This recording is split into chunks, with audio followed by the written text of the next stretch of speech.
Il video di oggi è molto importante.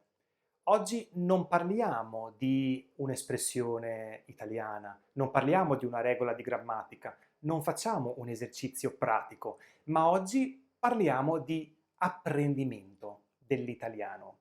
Ho delle informazioni molto importanti per te. Sono delle informazioni che qualsiasi studente di una lingua, come l'italiano, dovrebbe sapere.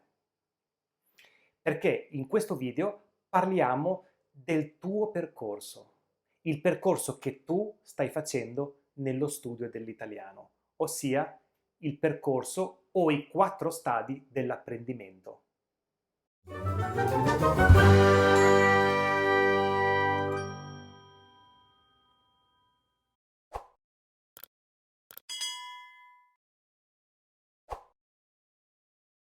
I 4 stadi dell'apprendimento sono 4 stadi, 4 passaggi che tutte le persone incontrano quando imparano qualcosa. Qualsiasi cosa. È la struttura dell'apprendimento e questo percorso è fisso e tutti percorrono questo percorso quando imparano una lingua, quando imparano un lavoro, quando imparano a fare qualcosa di nuovo, a ballare, a cucinare un piatto, a montare un mobile, a dipingere la casa. Qualsiasi cosa tu impari nella tua vita, seguirai questo percorso composto da 4 stadi. Perché è importante conoscere questi 4 passaggi? Perché molto spesso quando impariamo una lingua straniera ci perdiamo, oppure veniamo presi dalla frustrazione o dalla perdita di motivazione o non capiamo a che punto siamo dell'apprendimento.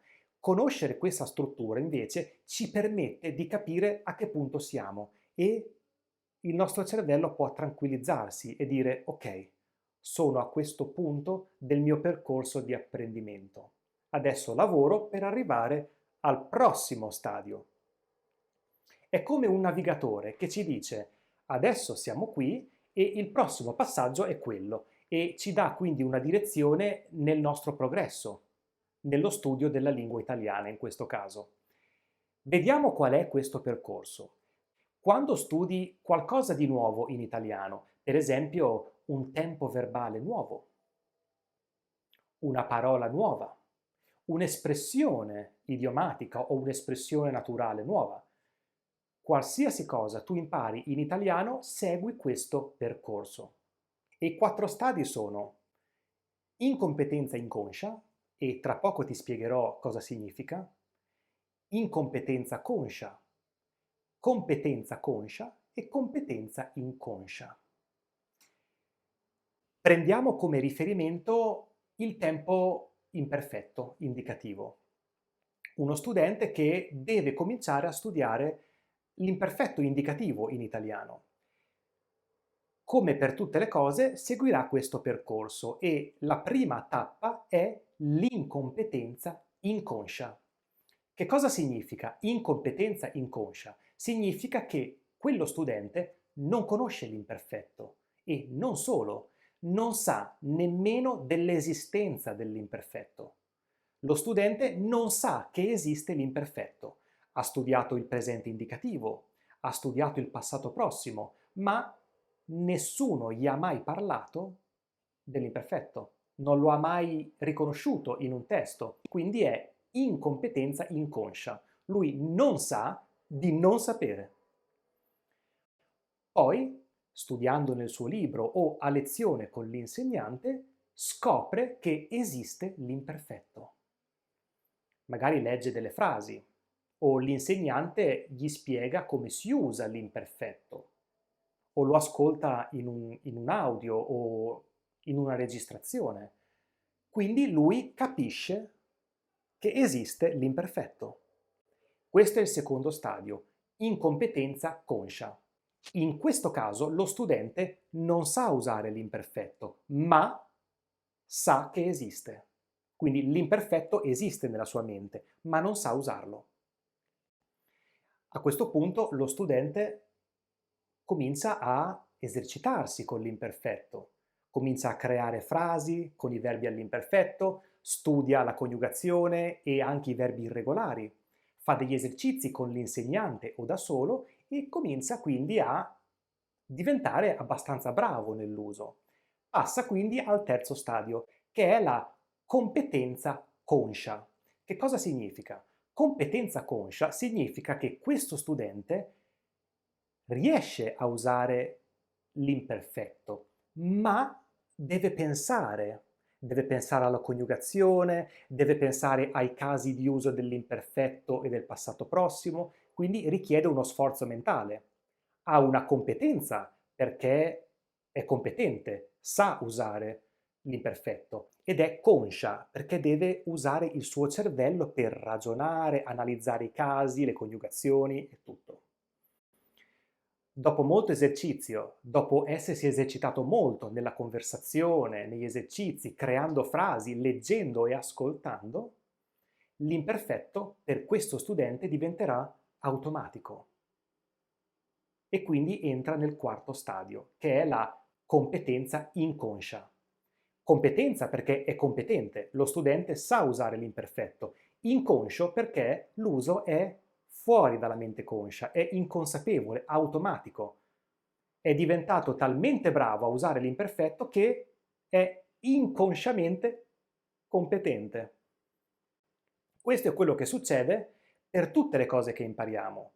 Se per esempio sei uno studente intermedio, probabilmente per quanto riguarda il presente indicativo sei nella competenza inconscia nel presente indicativo, perché puoi coniugare i verbi al presente indicativo abbastanza automaticamente, perché lo hai fatto talmente tante volte che ormai è quasi o è automatico. È importante conoscere questi 4 stadi perché per ogni cosa che conosci dell'italiano, per ogni tempo verbale, per esempio, puoi capire in che stadio sei. E se per alcune cose o per molte cose fai ancora molta fatica in italiano, non ti preoccupare, sei allo stadio della competenza conscia. Conosci quella cosa, conosci come si usa, ma devi pensare molto. Ci sono delle fasi che possono essere molto molto lunghe. Quindi alcune fasi richiedono un tempo molto lungo prima di passare allo stadio successivo. È importante avere pazienza ed è importante diversificare le attività o prendere anche una pausa per non perdere la motivazione. Ok? In questo video quindi ti ho presentato il percorso di apprendimento, quindi tutti gli stadi che tu stai attraversando nell'imparare le cose nuove in italiano. Per alcune cose forse sei ancora nella incompetenza inconscia, ci sono alcune cose che non sai nemmeno che esistano in italiano. Per alcuni miei studenti il congiuntivo non esiste perché non lo hanno mai incontrato e io ancora non gliene ho parlato. Altri studenti invece conoscono il congiuntivo, lo hanno studiato bene, ma devono ancora pensare molto prima di usarlo, con i verbi di opinione, con le espressioni impersonali, con i connettivi, sebbene, benché, devono pensare molto, sono nella fase della competenza conscia. Però usano in modo automatico l'imperfetto e il presente indicativo magari, perché in quei tempi verbali sono nella fase della competenza inconscia, è automatico. A questo punto puoi divertirti a capire nei vari tempi verbali italiani che hai studiato in quale livello sei. In alcuni sei a un livello automatico, in altri devi pensare molto. O magari hai appena cominciato a studiare qualcosa, quindi sai che esiste, ma non sai ancora usarlo bene. Quindi sei al secondo stadio. Fammi sapere se questo video ti è stato utile, spero veramente di sì e noi ci vediamo molto presto.